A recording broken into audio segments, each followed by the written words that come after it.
नमस्ते दोस्तों। मैंने अभी मुर्गी पालन करने के लिए देख रहे। अभी मेरे को उसका सर्टिफिकेट लेना है। वो जगह पे मेरे को जाके देखना है कौन सा किधर मिलता है, वो मेरे को पूछताछ करना है। वही थोड़ा पुणे में जाके मैं पूछताछ करने वाला है। पोल्ट्री फार्म का ट्रेनिंग लेने के लिए दादा साहब भूले ने मेरे को मिला था। उनके साथ में मेरे को ट्रेनिंग के लिए मेरे को जाना है उनके पास। अभी मेरे को भूले साहब ने लेके जाने वाला है। सांगा ना, मला कुठं घेऊन जाणार आहे तुम्ही?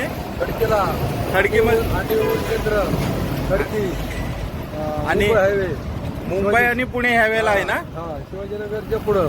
ठीक आहे ठीक आहे. मी पण जाणार आहे त्यांच्या बरोबर. त्यांचं फॉर्म भरायचं आहे. फॉर्म भरून आहे ना त्यांना द्यायचं आहे आणि नंतर आपल्याला ट्रेनिंग सुरू कधी होतं ते पण बघायचं आहे आपल्याला. राष्ट्रीय शासनाचे संवर्धन खाते अंडी मध्यवर्ती अंडी उबवण केंद्र खडकी. दोस्तों, ये मुर्गी पालने के लिए इधर ट्रेनिंग लेना पड़ेगा और अंडा जो बनाना, अंडे का उद्योग करने के लिए भी इधर ये जगह पे आके ट्रेनिंग देना पड़ेगा, तभी तो हम लोग को सर्टिफिकेट मिलेगा। जिसको भी अगर ट्रेनिंग लेना रहेगा ना, इधर आके सर का, डॉक्टर सर का नंबर है और नंबर लेके इनको कांटेक्ट कर देने का और इनसे पूछ लेने का कि कौन सा टाइम पे ट्रेनिंग रहेगा, तो सर ने बता देगा हम लोग को। ऑफिस के अंदर मैंने पूछताछ किया, उसके बाद में उधर ट्रेनिंग का ऑफिस है, उधर स्कूल चालू होता है, वो जगह पे हमको देखना है। इधर ही अपना ट्रेनिंग होने वाला है। ये ट्रेनिंग का स्कूल है ये। अभी अंदर जाना है, अंदर है, लोगों ने बैठा है। 10 बजे सब 10 बजे तक आ जाएगा ये। इधर 10 बजे के बाद में हमारा क्लास चालू हो जाएगा। हो का. शेवटी काय करायचं आहे, बरसा कापून त्यात चीज सारखा पदार्थ आहे का ते पाहावं. बरसा हा इम्युनिटी ऑर्गन आहे त्यांचा, लक्षात ठेवा. आता शवविच्छेदनात आढळणाऱ्या गोष्टी आणि संभाव्य कारण आपण थोडस बघू. समजा अन्ननलिका किंवा क्रॉप मध्ये पांढरे पॅचेस दिसले, अन्ननलिका किंवा क्रॉप मध्ये असे पांढरे पॅचेस जर दिसले तर अजीवनसत्वाची कमतरता आहे असं आपण म्हणलं जातं, किंवा बुरशीचा संसर्ग आहे. ठीक आहे.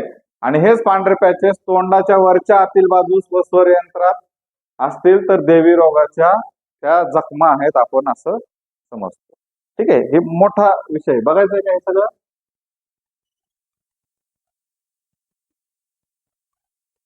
हे बघा, श्वसन नलिकेच्या आत जर रक्तसंचय असेल, म्हणजे कंजेशन असतं, प्रोव्हेंट्रिकलस व गिजार्ड याचं जॉईंट असतं. ठीक आहे.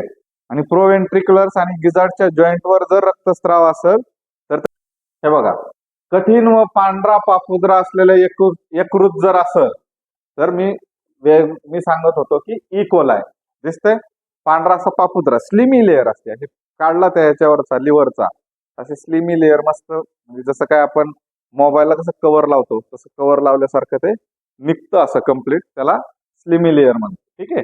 आणि जर पांढरट लहान लहान गाठी असेल फुफ्फुसात तर ऍस्परजिलोसिस. ठीक आहे. त्याच्यानंतर मूत्रपिंड इत्यादीवर पांढरे स्फटिकासारखे आवरण असेल तर गाऊटची लक्षणं. स्फटिकासारखे म्हणजे मी तुम्हाला सांगितलं, चॉक जर आपण पावडर केली आणि ते टाकल्यानंतर जसं तुम्हाला दिसल, बरोबर, तसं जर असेल तर ते तुम्हाला गाऊटची लक्षणं आहेत. ठीक आहे. तर हे बघा, नमुन्याच्या विविध प्रकारासाठी गोळा करणारे, टिकाऊ करणे व पाठवणे याबद्दलच्या सूचना. म्हणजे काय काय लागू शकतं. आजारी पक्षी देऊ शकतो आपण, जो आता सध्या आजारी आहे तो, मी मागं सांगितलं तसं. जिवंत एखाद देऊ शकतो.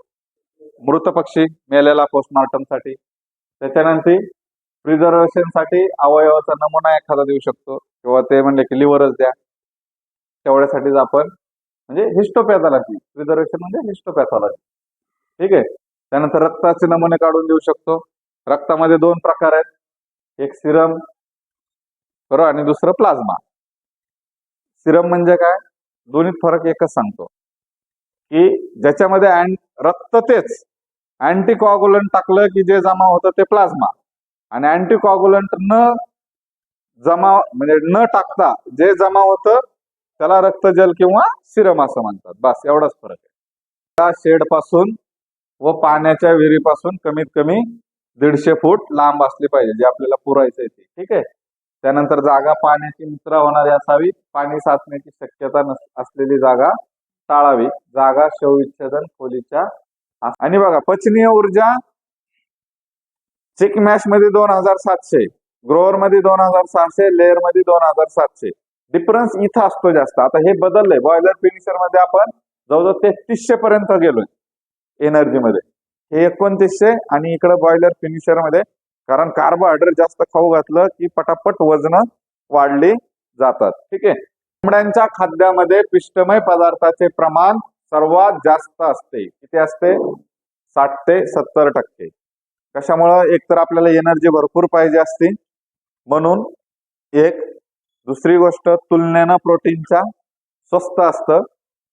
बरोबर आहे. म्हणजे जो आपण फॉर्म्युलेशन करतो, फॉर्म्युलेशन करताना नुसतं कोंबड्याला एवढं पाहिजे असं म्हणून चालत नाही, तर त्याच्यामध्ये त्याची किमती पण पुढे टाकल्या जातात. म्हणजे समजा सोयाबीनला एवढं प्रोटीन भेटतंय पण शेंगदाण्यामुळे एवढं प्रोटीन भेटतंय, पण सोयाबीनची किंमत इतकी, शेंगदाण्याची किंमत इतकी. मग पुढे तुमच्या खाली कॅल्क्युलेशन येतं. सगळ्याचे सॉफ्टवेअर झालेत. आपल्याला तर घरी बनवायचंच नाहीये.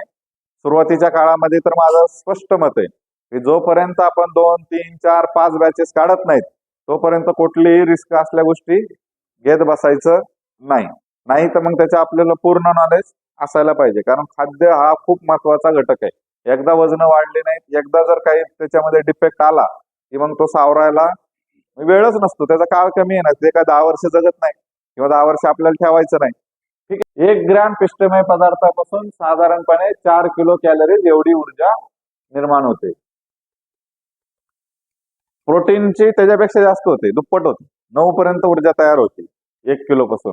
पण मग 1 किलो प्रोटीनची किंमत आणि 1 किलो मकाची किंमत, ह्याचा डिफरन्स खूप मोठा आहे. ठीक आहे. ह्याचा डिफरन्स खूप मोठा आहे. त्याच्यामुळे नुसते फायबरसाठी काय काय वापरतात बघा. लसूण घास, सुबाबूळ पाला, कांद्याची पात किंवा उपलब्धतेनुसार मेथी, कोथिंबीर, कडुलिंबाचा पाला यामधून चौथा उपलब्ध होतो. हे कुणासाठी? हे लेअर किंवा ब्रॉयलर साठी नाही. हे जे तुम्ही देशीचं आपण जे बघतोय त्यांच्यासाठी हे आपल्याला टाकायचं आहे. बाकी तिकडे सगळं फॅट किती वापरतात? 100 किलो माग 1 किलो म्हणजे 1%च समजायचं आपण. फॅट जास्त वापरत नाही. पामतेल फॅट त्यांनी पामतेल इथं यूज केलेलं आहे. ठीक आहे. फॅट मध्ये बघा महत्वाचं आहे, फॅट मध्ये काय आहे? स्निग्ध पदार्थ. त्याच्यामुळे हवेतील ऑक्सिजनशी त्याचा संयोग होतो आणि त्या तेलाचे विघटन होऊन खाद्यामध्ये असा खवटपणा येतो. खवटपणा म्हणजे असा तेल तळल्यानंतरचा तो. अगोदर सुरुवातीला अँटीबायोटिक्स वजन वाढण्यासाठी वापरायचे 10, 15, 20 वर्षापूर्वी. अँटीबायोटिक्स वजन वाढवण्यासाठी वापरायचे. मक्यामध्ये म्हणजे पोल्ट्रीमध्ये मका जास्त वापरायचं कारण आपल्याला मोस्टली कार्बोहायड्रेट एनर्जी लागणार आहे आणि चीप सोर्स आहे, स्वस्त भेटतं इतरांपेक्षा. आता ज्वारी कशी किलो आणि मका कशी किलो आहे बघा. ज्वारी महाग आहे. ज्वारी वापरून जमन का? आणि ज्वारीमध्ये एनर्जी किती? 3260च आहे. म्हणजे हा सगळा विचार, म्हणजे तुमचा कॅल्क्युलेशन जेव्हा तुम्ही करता ना, फीड फॉर्म्युलेशन जेव्हा करता, तर हे सगळा विचार त्याच्यामध्ये की बाबा हा घटक, त्या घटकात पुन्हा काही ड्रॉबॅक आहेत का? म्हणजे त्याला अँटी न्यूट्रिशनल फॅक्टर म्हणतो आपण. म्हणजे समजा बाजरी आहे, बरोबर, त्यात मायमोसिन नावाचं अँटी न्यूट्रिशनल फॅक्टर असतं. बरोबर. मग काही अँटी न्यूट्रिशनल फॅक्टर आहेत का? ते पण आपल्याला विचार करावा लागतो. आणि हा सगळा विचार करून ते किती प्रमाणात मग गेलं पाहिजे, ह्याच्यापेक्षा ते जास्त नकोय. हे स्टँडर्डनेस सगळं कुठं ना कुठं भेटतं, हे लक्षात ठेवायची तुम्हाला गरज नाही. ऊसाची मळी, ऊसाची मळी सुद्धा तुमच्या एकतर आपण त्या दिवशी म्हणलं बाइंडिंग म्हणून यूज करतो आपण पिलेट फॉर्मेशन मध्ये. आणि दुसरी गोष्ट, त्याच्यापासून काही प्रमाणामध्ये आपल्याला कॅलरीज जवळजवळ 1960 म्हणजे भरपूर कॅलरीज झाली. 2000 कॅलरीज कोण देतंय? ऊसाची मळी टाकून देतात. बरोबर आहे. तर ती पोल्ट्रीमध्ये सुद्धा एक पण थोड्या प्रमाणात वापरतात, बाइंडिंग म्हणून वापरतात. कारण त्याचाही जास्त प्रमाण झालं तर स्मेल येतो. दुसरी गोष्ट, फंगस डेव्हलपमेंटची